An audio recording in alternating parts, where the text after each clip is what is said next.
गुरुर्ब्रह्मा गुरुर्विष्णु गुरुदेवो महेश्वरः गुरुर्साक्षात् परब्रह्म तस्मै श्री गुरुवे नमः। भक्तजनों, मेरा नाम ब्रजभूषण आर उपाध्याय, ज्योतिषाचार, अज्ञाचार, वास्तु शास्त्र विशेषज्ञ। भक्तजनों, आज के वीडियो का नाम है कर्म का फल अकाट्य, भाग 1।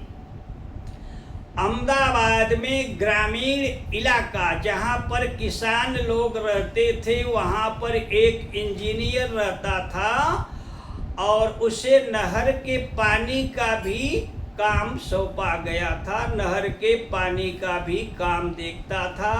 वो जब आदेश देता था आज पानी कौन से इलाके में छोड़ना चाहिए, तब पानी छोड़ा जाता था।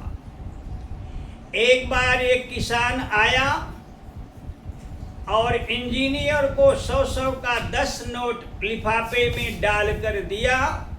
साहब, मेरा इतना काम कर दीजिए, फलाने किसान के खेत में पानी नहीं जाना चाहिए। और उस इंजीनियर ने 1000 रुपया ले लिया। फिर इंजीनियर सोचता है मेरे भाग्य में 1000 रुपया था, इसलिए ये दे रहा है। फिर सोचा ये पाप की कमाई है, पाप की कमाई लेकर मैं कर्म बंधन में क्यों पड़ूं।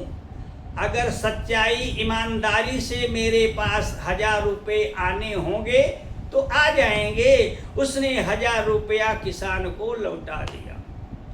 कुछ दिनों के बाद उस इंजीनियर को बंबई से अहमदाबाद जाना हुआ और जो ट्रेन में बैठा उसके बगल में आकर सूरत के हीरा व्यापारी का एक लड़का आकर उसके बाजू में बैठ गया। उसके पास एक अटैची थी। अटैची में कुछ पैसे और कच्चे माल, हीरे के कच्चे माल बनाने का लाखों रुपए का सामान उस अटैची में था। सूरत स्टेशन आने पर वो लड़का जल्दी में उतर गया और अटैची लेना भूल गया। अहमदाबाद स्टेशन आया, सब लोग उतर गए। वो अटैची लावारिस जैसी पड़ी थी। उस इंजीनियर ने वो अटैची उठा लिया। उसको सरकारी बंगला मिला था। अपने बंगले पर आया, अटैची खोला, उसमें कुछ पैसे और उस सेठ के घर का टेलीफोन था, नंबर था। उस समय मोबाइल का जमाना नहीं था। इधर व्यापारी का लड़का बड़ा परेशान हो गया। उस व्यापारी का माल था, पैसा था, कल वो उसको क्या जवाब देंगे, पिताजी को बताएंगे तो पिताजी क्रोधित हो जाएंगे। ऐसा वो लड़का किसी को बताया नहीं।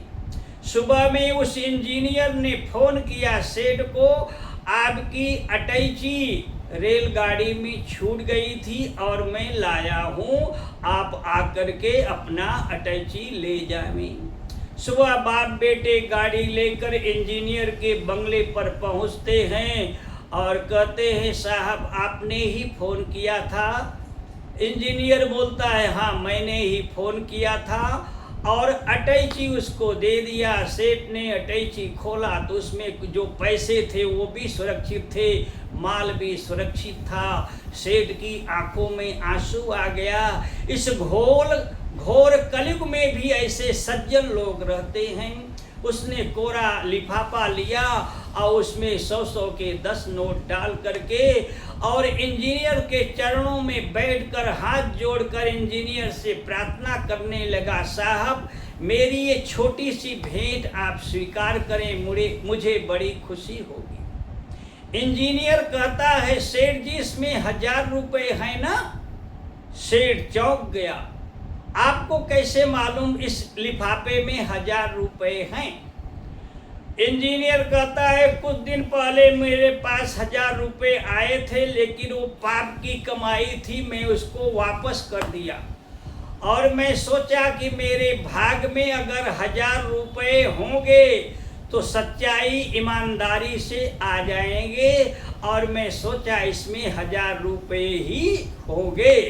सेठ कहता है हाँ साहब आप ठीक कहते हैं, इसमें 1000 रुपये ही हैं। भक्तजनों, जो लोग चोरी बेईमानी करके धोखाधड़ी करके पैसा कमा लेते हैं और अपने आप को बड़ा बुद्धिमान समझते हैं, वो ये नहीं समझते ये छल कपट बेईमानी का पैसा आपको, आपके परिवार को भ्रमित कर देगा, कर्म बंधन भोगना पड़ेगा। और जो ईमानदारी से सच्चाई से कार्य करते हैं, प्रकृति उनकी व्यवस्था में हाजिर रहती है। ये है कर्म का फल अकाट्य। जय श्री राम।